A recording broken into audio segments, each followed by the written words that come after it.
Assalamualaikum warahmatullahi wabarakatuh.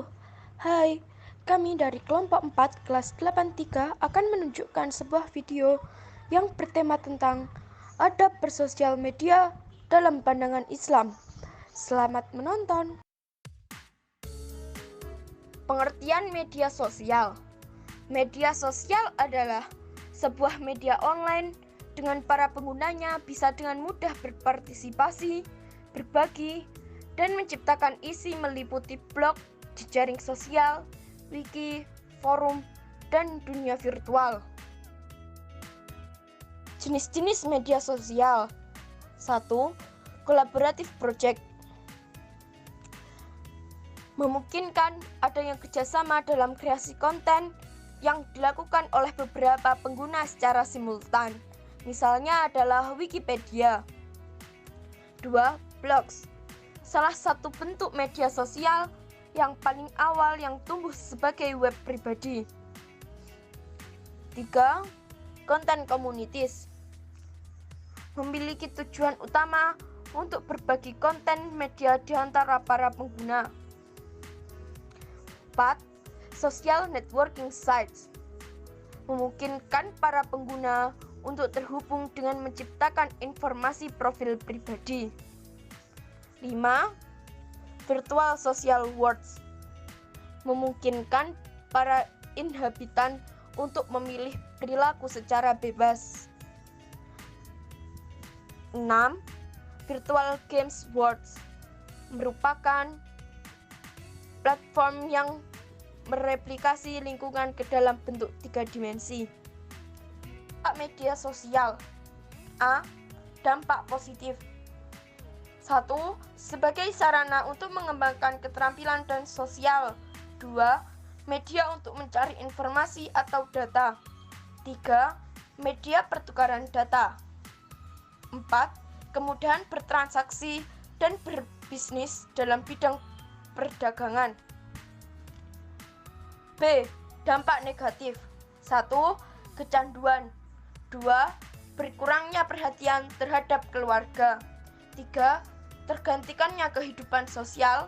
4. Membuat prestasi belajar menjadi menurun. Adab menggunakan media sosial. 1. Media sosial dalam pandangan Islam. Dalam pandangan Islam, bermedia sosial memiliki etika antara lain yaitu A.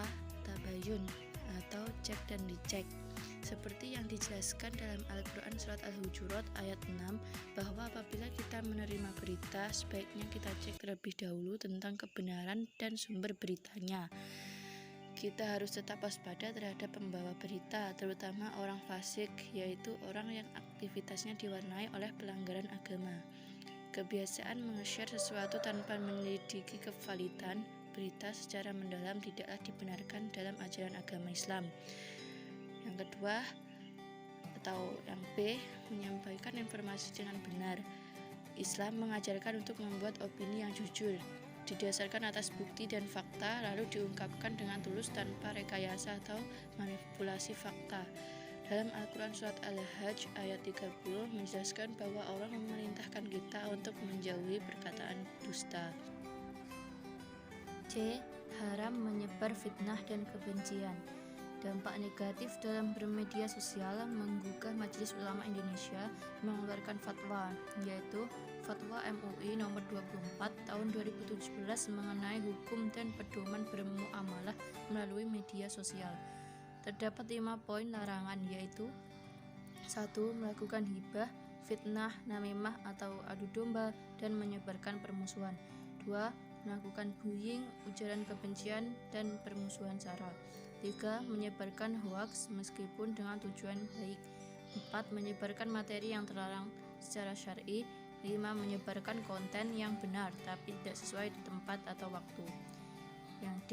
Media sosial digunakan untuk amar ma'ruf nahi munkar yang menjamin dan mengatur kebebasan ekspresi. Kebebasan berpendapat seringkali disalahgunakan untuk membuat fitnah, opini palsu, dan menebar kebencian. Allah Subhanahu wa Ta'ala melalui Al-Quran Surat Al-Imran ayat 104 meminta agar setiap manusia membela apa yang benar. E. Tidak mengolok-olok orang lain. Dalam Al-Quran surat Al-Hujurat ayat 11 menyebutkan bahwa Islam melarang manusia untuk merendahkan sesama manusia dengan panggilan yang buruk. F. Menyebarkan kebencian dan membuat hoaks. Telah disebutkan dalam Al-Quran yaitu surat An-Nur ayat 4 dan surat Al-An'am ayat 112 yang intinya agar tidak saling menuduh atau membenci sesama manusia dan melarang manusia untuk berbohong atau menyebarkan informasi palsu demi kepuasan diri sendiri karena mereka dianggap sebagai musuh Allah dan para nabi. Adab atau tata cara penggunaan media. Agar pengguna media sosial terhindar dari hal-hal yang negatif dan penggunaan yang salah, kita harus pandai memanfaatkan jejaring sosial lebih baik untuk hal-hal sebagai berikut. 1.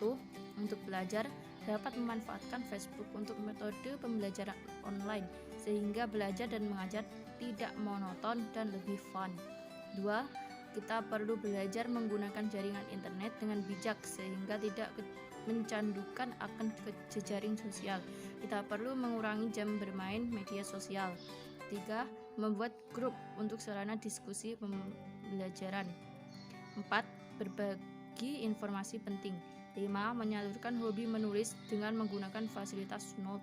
6. Memanfaatkan Facebook untuk media penyimpanan data. 7. Implementasikan sosial media dengan baik dan benar. Gunakan peluang yang ada ke sarana yang positif.